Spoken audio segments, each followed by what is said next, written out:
Trolley from Trolltown, USA said, "You lost me when you used channel locks and needle nose pliers to tighten a bolt. This is so effed up. I'm out." A couple people commented on this and a few things I've done over the years that people are up in arms about my use of tools in the shop to fix things and make things and not using the appropriate tool for the exact job. A tool is a tool, right? It does a job. Channel locks, needle nose pliers, socket set, a regular wrench, they all do the same thing, right? They hold something still or they turn something. And I use channel locks and needle nose pliers to screw a nut and bolt together, and people were up in arms about that. I think that was the sewing machine video. So I don't know. It was probably in this situation I just turned around and grabbed the tool that was here that I have that did the job for me, right? And that's the tool that was the closest by, and it worked perfectly for the job. Like the infamous chisel flathead screwdriver, which I use this flathead screwdriver all the time to use as a chisel to try to pull wedges and things out of axe heads when I'm, trying to remove handles from it. People were up in arms about that for multiple videos that how dare I use a screwdriver as a chisel? What are you gonna do? It's a tool. I use my tools the way I want to use them, and I'll keep doing that. And most people love it, and some people don't, and that's fine too.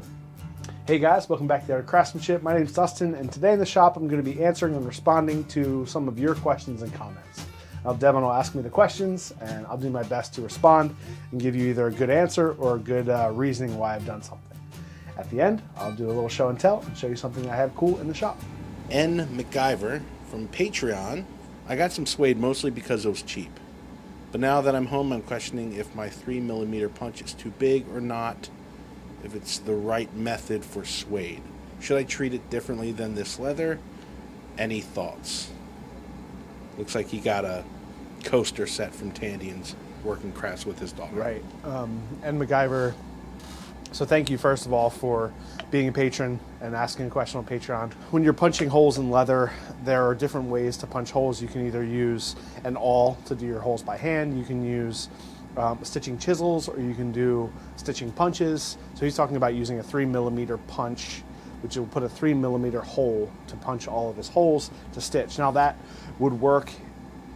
The reason why you would use a punch over a chisel is because a punch will cut a hole. Sometimes I'll drill holes instead of actually just punching them or stitching or using a chisel, and it makes it a lot easier to stitch when you're actually like putting multiple thick threads through your leather. My suggestion to him is to use an actual stitching chisel, which is actually just going to cut, or to use an awl, which will punch a hole and it'll kind of open the hole up, but it won't cut material out of the hole. Because he's using suede as opposed to like a veg tan leather, the suede is going to be a lot thinner and also a lot softer, so it's going to be a lot easier to stitch by hand, so you don't really have to worry about removing a ton of leather. You could just use a stitching chisel or use an awl to open up that hole to set your holes and then stitch everything, and then the leather of the suede will close back around it, which will make like a nice solid grab on the stitching. If he were to use the 3mm punch, it would punch a big hole through his suede, which the suede isn't really going to want to close back around it. My suggestion with that would be to use an awl or use a stitching chisel to make a hole that can then close back up. From the Making Sheep Shear Knives Cheap and Easy video, Go Hawks says, "Need to get your water bucket up higher so you don't have to bend over. That's a good way to accidentally stick your forehead into the sander or get your collar sucked into the machine. Look how close your face is to the belt." That's actually a really good comment, a practical comment. It's true, I could easily bring it up a little higher. I have both of my buckets are just sitting up on cinder blocks, so they're sitting up about probably 6 or 7 inches, maybe 8 inches off the floor. And there's no reason specifically why I can't move them up a little higher.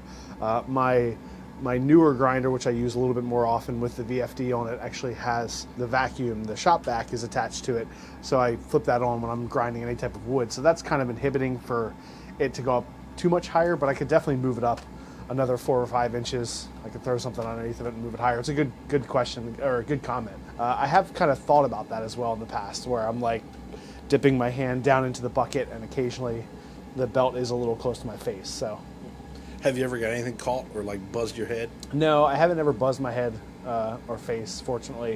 It only takes one time, right? Yeah, right.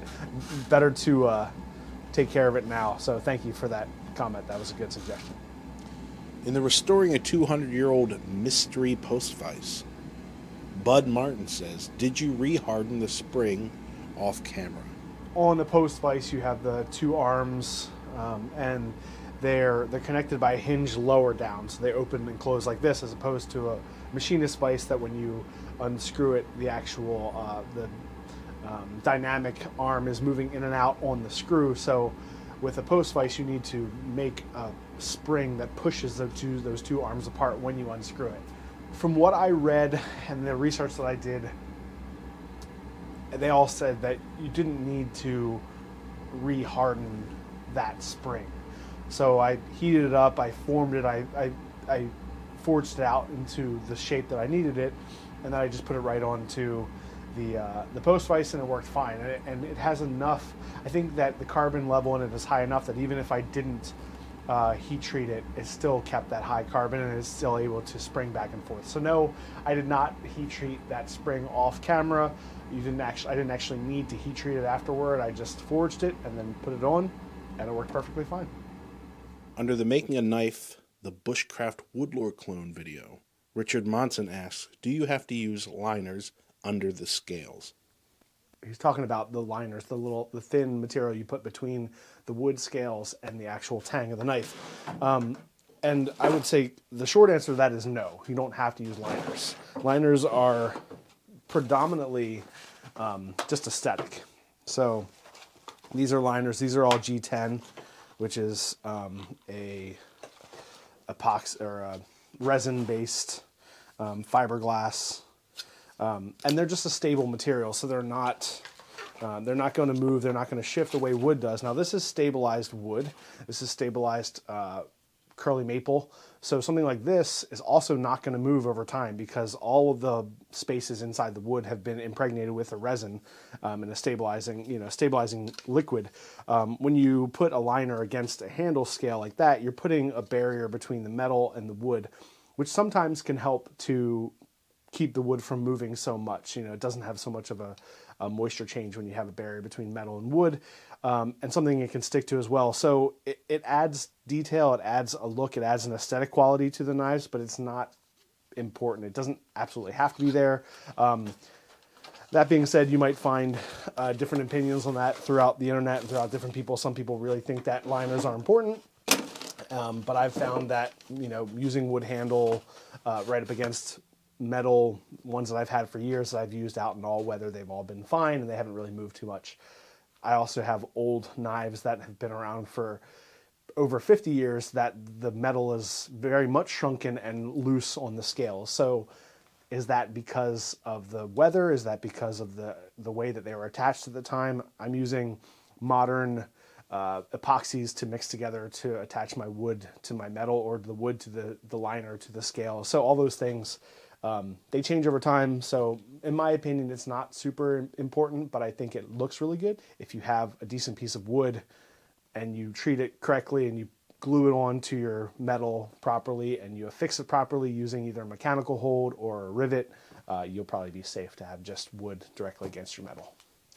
Can you use any old plastics? I know you use a lot of sign plastic. Yeah, I use like a sign maker's acrylic over the years, and it's just a stable material. It's not going to move or shrink or grow based off of moisture. So it's something that I've used, and that's purely just aesthetic. It's just because I think it looks nice. It adds something else to a knife rather than just the wood and metal of the handle. On the How to Sharpen an Axe Profile and Edge Geometry, Tome of Knowledge 74 says, I'm new to your channel. Does the profile geometry work the same for hatchets as axes, where you lay the hatchet edge down and the profile should be centered on the floor? All right. Doing this is what he's referencing. And this is talking about where the blade is touching the table. With your handle and the palm swell, laying your axe down on a surface, and then the middle of the blade should be touching the table. That's what he's referencing. Now, that is a good rule of thumb way to set up an axe when you have a single bit axe with a curved handle. Now, obviously, if you have a single bit axe with a straight handle, it's going to be different. If you have a different type of palm swell, it might be different. When you are setting up whether your axe head is closed, tipped down, or open. If it's too open, well, then you might have too much up, or if it's too closed, it might be too far down like that. Here's a hatchet. This is one I made for my daughter. This is a plum hatchet. This one has more of a beard than that one, so, but you can see this is pretty much right in the middle of the blade. Again, a decent rule of thumb. Now, that being said, I have a half hatchet here, and that's pretty good too with the straight. So you can kind of tell, I mean, it really just depends on the shape of the axe head and the shape of the handle. All right, show and tell time. This is a Wilton bullet vise. And this Wilton bullet vise belonged to my wife's grandfather. Now, years ago when my wife and I were dating in college, I went down and visited her at her grandparents' house in North Carolina. And I saw this vise in her grandfather's shop and loved it instantly. I absolutely love the shape of it. I love the design. This is really even before I knew much about Wilton and this kind of classic design, the bullet vise that they made, and that is well loved now. I commented on it then and talked about it over the years, and always really was, enthralled by the bullet vise. My wife's grandfather passed away last year, and at that time, I think it was probably well known that I really loved this vise, and so her mother, my wife's mother and uncle, decided to let me have this vise if I wanted it, which I absolutely do, and I absolutely love. And I want to give it the right treatment, and I want to restore it and use it here in my shop. And that will happen in a future video. But for now, I just absolutely love it. And I know that this is going to serve me really well over the years and just be a great memory of my wife's grandfather, who worked for GM, General Motors, for all of his life and was a great maker and a great kind of DIY mindset type of guy. So it'll live in my shop, it'll be well used, and it will honor his memory for as long as I have it.